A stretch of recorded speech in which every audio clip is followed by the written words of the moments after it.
Bueno, continuamos en Entre Líneas, decíamos que íbamos a hablar de política, ¿sí? Además hoy hubo una reunión importante, ¿no?, del presidente con los gobernadores para empezar a delinear algunas acciones en torno a lo que tiene que ver con la pandemia, ¿no? En este momento hay cadena también, bueno, cadena no, pero hay un mensaje del presidente también sobre ese tema. Bueno, hay mucha preocupación con respecto a la llegada de algunas cepas nuevas, lo cual abre gran incertidumbre para todo, ¿no?, en el año, para las elecciones, para la economía. Todo está muy pendiente de lo que pueda llegar a ocurrir con la pandemia este año. Bueno, vamos a hablar de política, decíamos. Está Gustavo Marangoni ya en comunicación con nosotros y le agradecemos muchísimo este contacto. Gustavo, ¿cómo va? Buenas noches. Muy buenas noches, muchas gracias por la comunicación. Bueno, no, gracias por estar allí.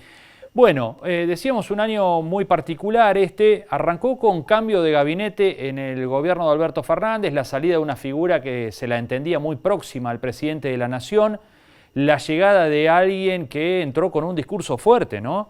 Especialmente enfocado en el lawfare. ¿Cómo viste ese primer cambio de figuritas en el gabinete de Fernández? Yo diría que de las dos salidas que hubo de miembros del Poder Ejecutivo en los últimos días, una fue demasiado rápida y la otra fue demasiado lenta. Me refiero en el primer caso a Ginés González García, en el segundo a la ministra Lozardo.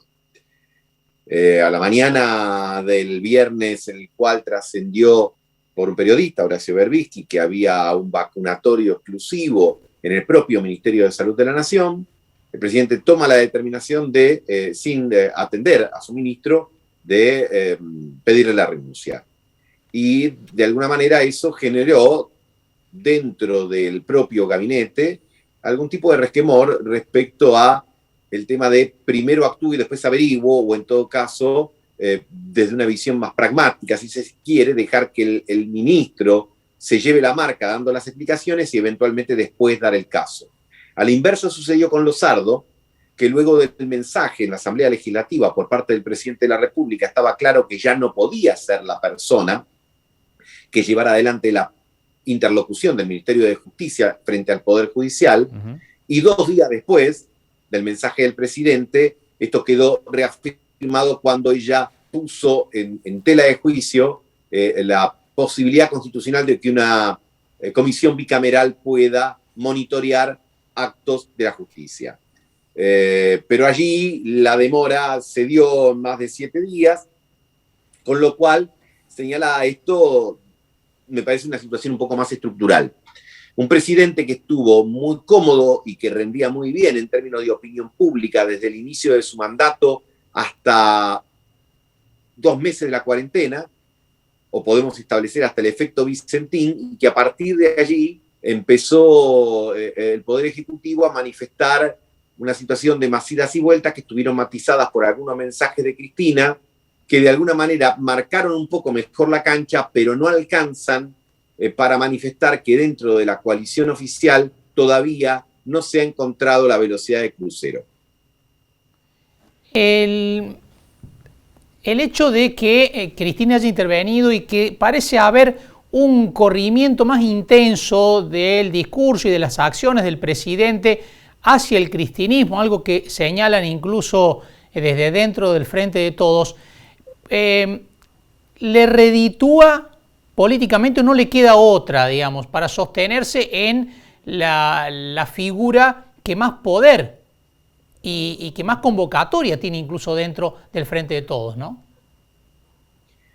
La coalición tiene 3 figuras, la vamos a decir en orden de caudal electoral: Cristina Fernández de Kirchner, Sergio Massa y el propio presidente de la República. Pero a diferencia de los 2 primeros jugadores, Alberto Fernández todavía no termina de hallar su lugar, luego de que, como mencionáramos en la primera intervención, tuviera su máximo desempeño y performance en el primer semestre del año pasado. Pero a partir de allí, para algunos dentro de la coalición, la moderación del presidente empezó a ser calificada como tibieza, y para otros como una suerte de falta de un mayor empuje, sobre todo en algunos aspectos y en algunas áreas cruciales de la gestión. A partir de allí, y sobre todo en las últimas semanas, parece que el presidente ha decidido recostarse en el sector más intenso ideológicamente y a partir de allí establecer una agenda que parece ser más empática con las prioridades de la vicepresidenta y jefa de la coalición oficial. Ahora, obviamente, eso trae algunos beneficios y algunos perjuicios. La pregunta es si esto es realmente lo que ponderará la opinión pública y la ciudadanía al momento de votar en agosto y en octubre en la PASO y en la primera elección, o estará mirando otras cosas, como por ejemplo el nivel de la recuperación económica, la velocidad y la cantidad de vacunas que se apliquen de aquí en más y el control de la inflación.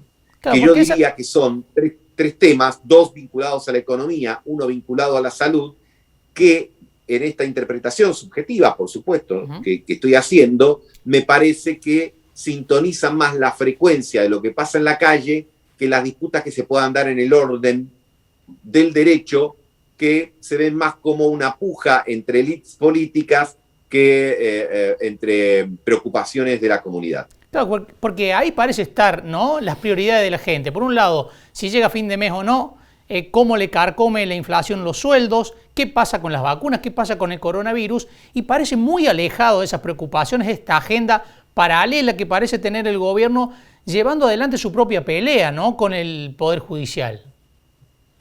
Sí, coincido. Te diría, agregaría al temario de preocupaciones que vos describiste muy bien, el tema de la seguridad. Y vemos que hay episodios, sobre todo en los últimos días, no solo en el conurbano bonaerense, en la ciudad de Buenos Aires, sino también en Santa Fe, que están muy, digamos, movilizados alrededor de esos temas y de esas cuestiones.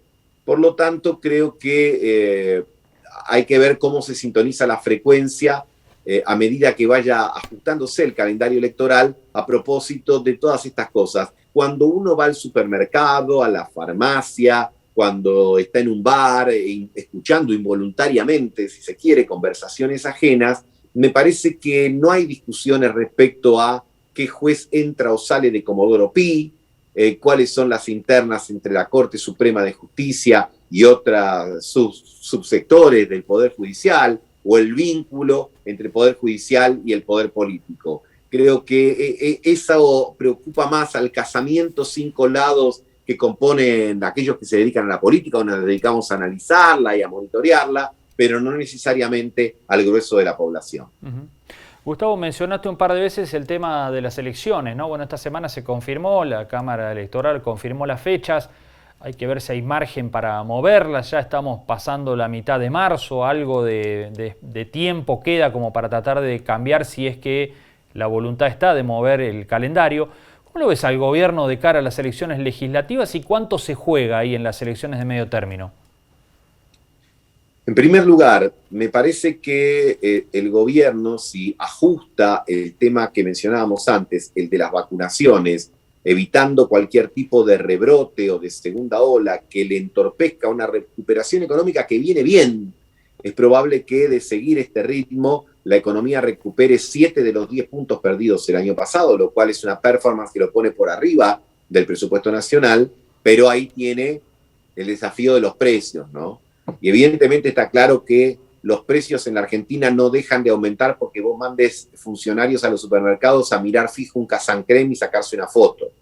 No parece ser esa, digamos, la metodología más adecuada para contener el movimiento del índice de precio al consumidor. Dicho esto, me parece entonces que por allí puede ir el carril en donde se juegue el resultado del oficialismo. Y hablando en términos geográficos, en la provincia de Buenos Aires, donde ahí hay una fuerte inyección de recursos que están orientados a que el 40% del padrón que representa esa provincia pueda dar una diferencia, sobre todo en diputados, que mejore la posición del oficialismo acercándolo al quórum propio. Ahora, guarda con el Senado. Esta semana hemos visto algunos episodios que debieran preocupar probablemente al oficialismo. La situación de Chubut. Sí. En la actualidad, Chubut tiene 3 senadores oficialistas. Hay que ver si eso se mantiene o no. La situación de Santa Fe, donde habrá que ver qué es lo que sucede con el radicalismo y el socialismo respecto de alguna posible alianza y el enfrentamiento con el Partido Justicialista, que hoy mismo inclusive está manifestando alguna dificultad y el gobernador le ha pedido la renuncia al ministro de Seguridad. Hay otras provincias que son decididamente opositoras, Corrientes, Mendoza, y algunas donde el oficialismo, como La Pampa, tiene mayor prevalencia. Córdoba, bueno, es justicialista cordobés, y ahí el modelo Córdoba o el peronismo cordobés siempre ha manifestado su peculiaridad y su singularidad respecto del peronismo o del kirchnerismo puntualmente, así que hay que ver cómo se contabiliza. Yo diría que va a ser una elección que habrá que analizar muy quirúrgicamente, con un agregado más. Las elecciones son fundamentales en una democracia y por supuesto que los gobiernos legítimamente las quieren ganar para vigorizar la segunda parte de su mandato, pero cuidado, a veces ganás una elección y al poco tiempo tenés problemas. Allí tenemos el recuerdo más fresco, Mauricio Macri ganando las intermedias del 2017 en octubre, venciendo a la que parecía invencible Cristina Fernández en la provincia, y 2 meses después entrando en severos problemas de gobernabilidad a partir de diferencias internas. Cristina Fernández ganó las elecciones presidenciales del 2011 con el 54% de los votos y el seguidor más cercano a 35 puntos de distancia. Y sin embargo, poco tiempo después entró en una circunstancia más difícil que la llevó a una derrota electoral en el 2013 y a la pérdida por parte del Frente para la Victoria en ese entonces en el 2015. Así que una elección es importante, pero no necesariamente define la suerte de un gobierno por mucho tiempo. Gustavo, muchísimas gracias por estos minutos con Entre Líneas. Por favor, el agradecido soy yo y a disposición. Muy amable. Gracias. Gustavo Marangoni, dando un panorama de, por un lado, de la coyuntura, de la situación compleja que enfrenta el gobierno y de esto que decíamos, ¿no? De estas agendas paralelas que parece tener el gobierno. Por un lado, de la necesidad acuciante de la gente que tiene problemas para que le alcance el sueldo y cada vez peor, ¿no? Bueno, porque venimos de conocer la canasta. Venimos a conocer la canasta, 58.000 pesos para una familia para no caer en la pobreza y podríamos decir que es un cálculo optimista. Sí, claro. ¿No? Porque uno va al supermercado y la verdad que no hay semana en que los precios estén iguales que la semana anterior. Esto habla de un deterioro en el poder adquisitivo constante porque además los sueldos corren de atrás en parte porque la economía no se ha recuperado y porque se están acordando aumentos con una visión también optimista de la pauta inflacionaria. El 29% ya a esta altura, ni el propio Guzmán debe creer que se va a cumplir, ¿no? Estamos con... Él sigue diciendo que sí. Sigue diciendo que sí. Estamos con 4% mensual, lo cual le genera muchos inconvenientes a las familias para llegar a fin de mes. El otro problema que integra el podio de prioridades es qué pasa con las vacunas. Acaba de admitir el presidente de la Nación por un mensaje que se dio a conocer hace instantes que bueno, hay dificultades con la provisión de vacunas, que Argentina ha hecho todo lo posible, pero que no puede conseguir las vacunas necesarias para llegar al invierno con una cantidad significativa de la población vacunada, lo cual abre un interrogante con respecto a la posibilidad cierta de una segunda ola. Así es. Bueno, en la otra parte del mensaje recomendó no salir del país, por esta cuestión de las cepas y además los países vecinos que están tan complicados como Brasil, Paraguay y demás, ¿no?